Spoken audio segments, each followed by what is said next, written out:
मध्य प्रदेश में ओबीसी आरक्षण का विवाद तो चल ही रहा है। 10 सूत्र लगातार आपको उस मामले में अपडेट देता भी आया है और आगे भी देगा। लेकिन इसी बीच एक और आरक्षण विवाद जो एमपी में चल रहा था उसका निपटारा हो गया है, क्योंकि हाईकोर्ट की इंदौर खंडपीठ ने अतिथि विद्वानों को दिए गए 25% क्षैतिज आरक्षण यानी कि हॉरिजॉन्टल रिजर्वेशन को सही ठहराया है।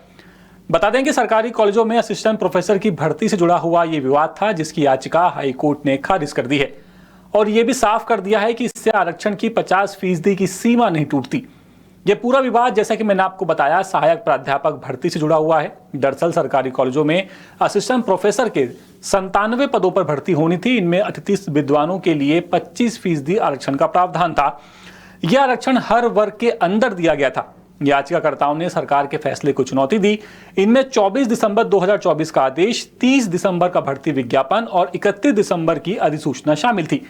कोर्ट ने सभी डॉक्यूमेंट्स को देखने के बाद माना कि आरक्षण का फैसला नियमों के तहत है और इससे 50% आरक्षण की लिमिट नहीं टूटती, यानी यह आरक्षण हर वर्ग के अंदर लागू होता है। लेकिन याचिकाकर्ताओं का कहना है कि जब नोटिफिकेशन जारी हुआ था तब अतिथि विद्वानों के लिए 25% आरक्षण का प्रावधान नहीं था।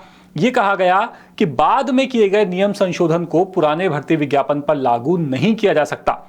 याचिकाकर्ताओं का कहना था कि अगर 25% आरक्षण अतिथि विद्वानों को दिया गया तो आरक्षण का प्रतिशत बढ़कर 67 हो जाएगा।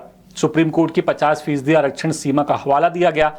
इस मामले में सरकार और पीएससी ने भी कोर्ट में अपना पक्ष रखा और कहा कि याचिकाकर्ताओं ने पहले भर्ती परीक्षा में हिस्सा लिया था, परीक्षा में सफल नहीं हुए तो इस प्रक्रिया को चुनौती दी। सरकार ने भी कहा कि अतिथि विद्वानों को अलग से आरक्षण नहीं दिया गया।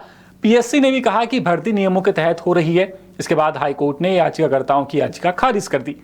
बता दें कि मध्य प्रदेश में अतिथि विद्वानों को लेकर वक्त वक्त पर नियम बदलते रहे हैं। साल 2022 में अतिथि विद्वानों को उम्र सीमा में राहत दी गई थी। अधिकतम 5 साल की छूट का प्रावधान था। इसके अलावा उन्हें अनुभव और बोनस अंक की व्यवस्था की गई थी। अधिकतम 20 बोनस अंक दिए जाने का प्रावधान किया गया। इसके बाद 31 दिसंबर 2024 को 25% आरक्षण देने की व्यवस्था की गई और उसमें भी ये आरक्षण सभी अतिथि विद्वानों को नहीं मिलता। उन्हीं को मिलता है जिन्होंने सरकारी कॉलेजों में कम से कम एक सत्र पूरा पढ़ाया हो। यानी मध्य प्रदेश में फिलहाल अतिथि विद्वानों को दिए जा रहे आरक्षण का मुद्दा सुलझ गया है। अब सबकी उम्मीदें हैं ओबीसी आरक्षण पर, जिसका फैसला भी किसी भी दिन आ सकता है। फिलहाल इस खबर में इतना ही। अपडेट्स के लिए आप बने रहिए 10 सूत्र के साथ। नमस्कार। लेटेस्ट,